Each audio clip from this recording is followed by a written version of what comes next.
Good morning. It's a moment to take a long, hard look at ourselves as a country and what we've become. The murder of 18-year-old student Henry Nowak was bad enough of itself, but compounded in the most extraordinary way by the behaviour of the police officers. Many of us have asked for the footage to be released, and finally, last night it was. Let me show you just 30 seconds of what happened on that fateful evening in Southampton. Got this, Dad. Right, let's get you out of there, shall we? I was in bed asleep. Whenever we just find me up there, look, someone's attacked me. I can't breathe. Grab his other arm. Help. So I've just come running, we only live on St Denny's Road. Right. Come running round the corner. What's happened to you, alright? Alright, mate. Dad. You've been stabbed? Whereabouts? Don't think you have, mate.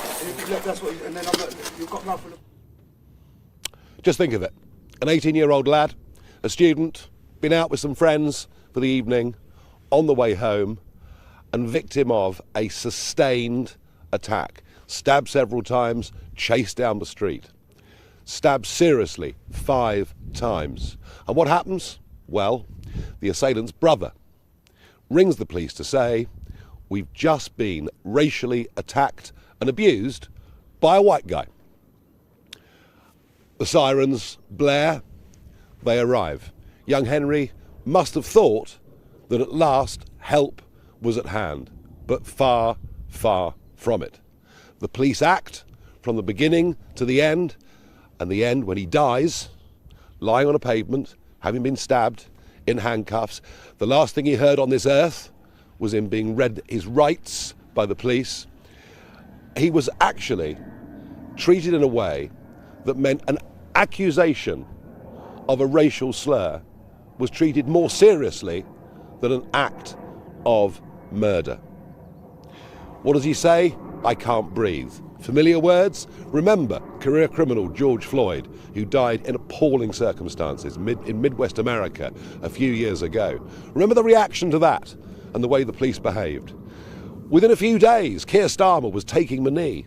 Black Lives Matter exploded all over the country. Churchill's statue was defaced, the cenotaph was vandalised. And yet, what has the public reaction been from our leaders and politicians, and indeed, to be frank, much of the media to this? Silence. Absolute silence.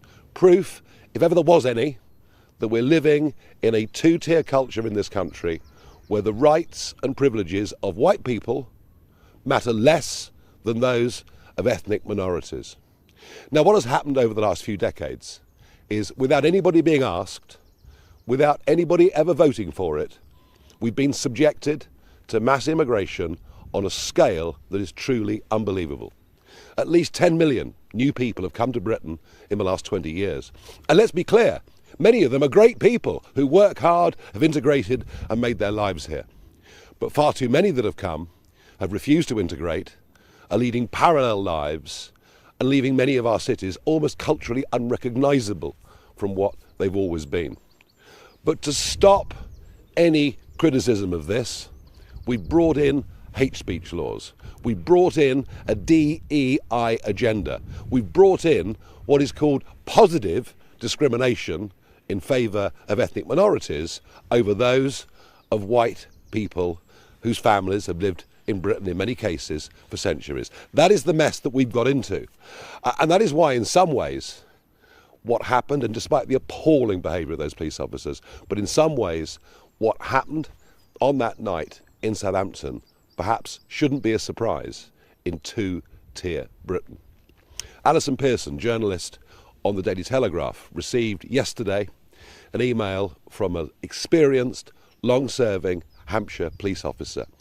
In it, he makes perfectly clear that the police are told that they must respond to situations in different ways according to the ethnicity of those involved in the crime or potential crime. He also describes how a DEI agenda has gone so far through the police that people now get promoted, not on the basis of merit, not on the basis of ability, but on the basis of what their racial or religious origin is. That has led to a decline in policing standards. But think of this. Much as we may condemn the 2 police officers involved here, think of this. The biggest fear a police officer now has going about his or her duty on the street is the fear of being reported for having acted in a way that was racially biased. That fear, now greater than dealing with a dying man living on the ground. Henry's family have responded to this in just the most extraordinarily dignified way. But I suggest the rest of us respond to this with pure, cold rage. This is wrong. All the values and standards of living in a free country where everybody is judged equally before the law have been trashed and thrown away. And there are 1 or 2 things that need to happen very quickly. The first is that the police complaints operation, the IOPC, needs to get to the bottom of this and produce a report very, very quickly. Secondly, even through to sentencing, the sentence given was actually lower than the recommended minimum for a sustained, aggressive, murderous assault. And I'll be writing today to the Attorney General asking him to review the sentence. But the most important thing that needs to change, that has to change, if our society is not to be ripped apart, where communities start to distrust each other and deeply distrust the police and all the other institutions of this country, is we need a change in culture. Enough of anti-white prejudice. A promotion of the idea that white lives matter just as much as black lives. An end to DEI and positive discrimination, but a country that treats everybody equally and fairly before the law. This is serious. This is urgent.